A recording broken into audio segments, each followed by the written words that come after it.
সেই স্বৈরাচারে রেখে যাওয়া ধ্বংসস্তূপ রাষ্ট্রীয় প্রতিষ্ঠানগুলোকে মেরামতের জন্য আমাদের মাননীয় ভারপ্রাপ্ত চেয়ারম্যান জনাব তারেক রহমান বাংলাদেশের রাষ্ট্র কাঠামো মেরামতের জন্য 31 দফার রূপরেখা দিয়েছেন।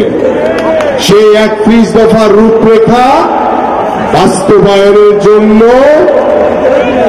আমাদের আজকের এই কর্মশালা ইতিমধ্যে আপনাদের কাছে একটি করে লিফলেট গিয়েছে।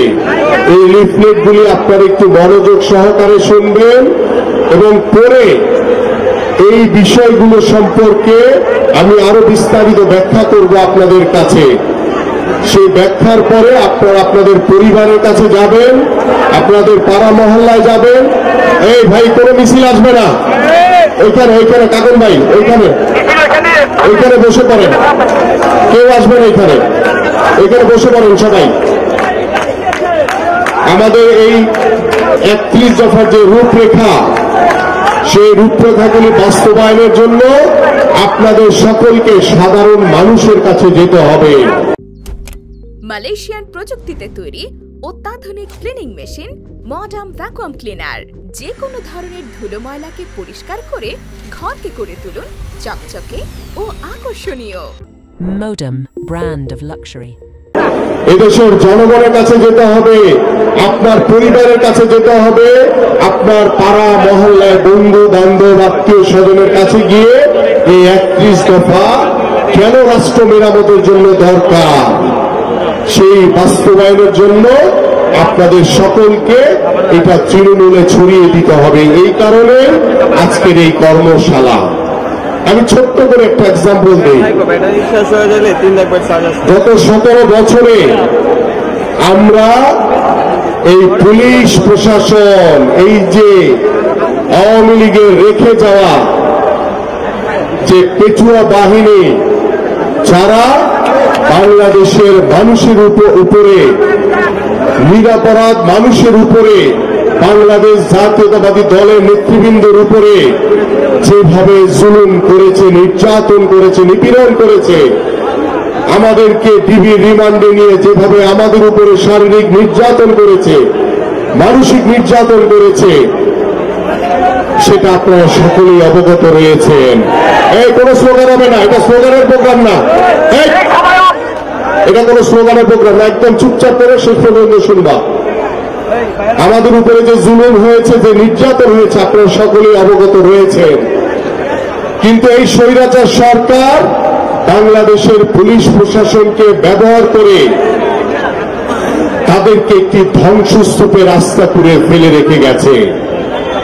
সেই আস্তাকুড় থেকে নতুন ভাবে 5ই আগস্টের পরে বাংলাদেশের পুলিশ প্রশাসন তারা চেষ্টা করে চলেছে যে কিভাবে নতুন ভাবে প্রত্যেকটি সেক্টরে পুলিশ প্রশাসনে যারা কর্মকর্তা রয়েছেন, কর্মচারী রয়েছেন, বিভিন্ন জায়গায় যারা দায়িত্বপ্রাপ্ত রয়েছেন, কিভাবে বাংলাদেশের জনগণের কাছে একটি আস্থার জায়গা তৈরি করা যায়।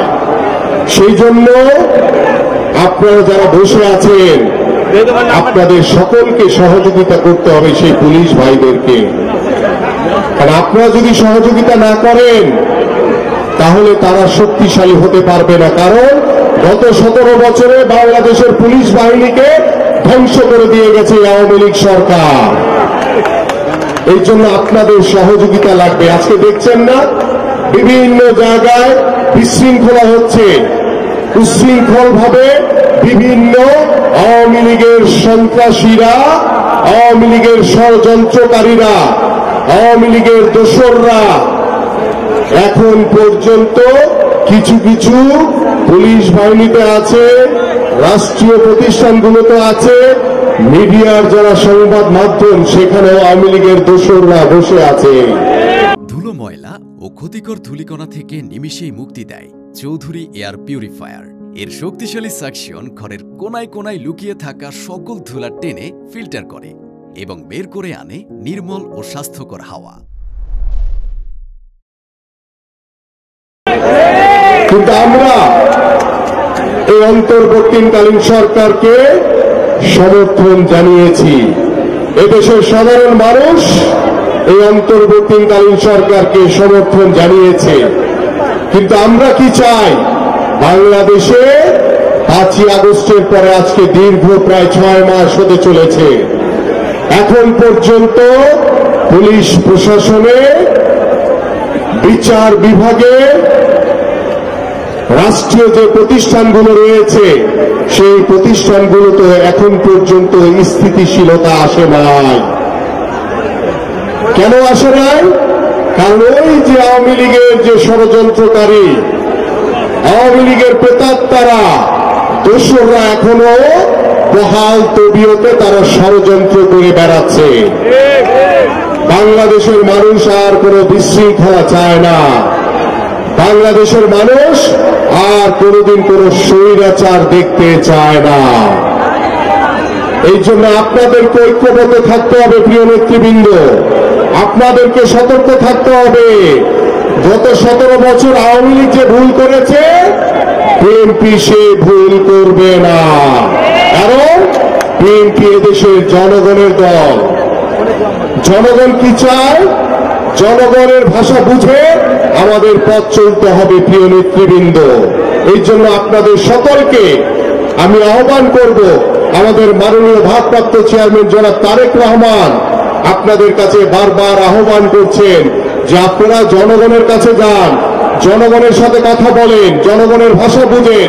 সেইভাবে আমরা বাংলাদেশকে সুন্দরভাবে, নতুনভাবে, স্বাধীন চিন্তা নিয়ে বাংলাদেশের সম্প্রীতির একটি বাংলাদেশ গড়ার জন্য, অসাম্প্রদায়িক বাংলাদেশ গড়ার জন্য, বাংলাদেশকে একটি সমৃদ্ধশালী বাংলাদেশে পরিণত করার জন্য আমাদেরকে সেই সাধারণ মানুষকে সাথে নিয়ে আমাদের আগামী বাংলাদেশ গড়তে হবে।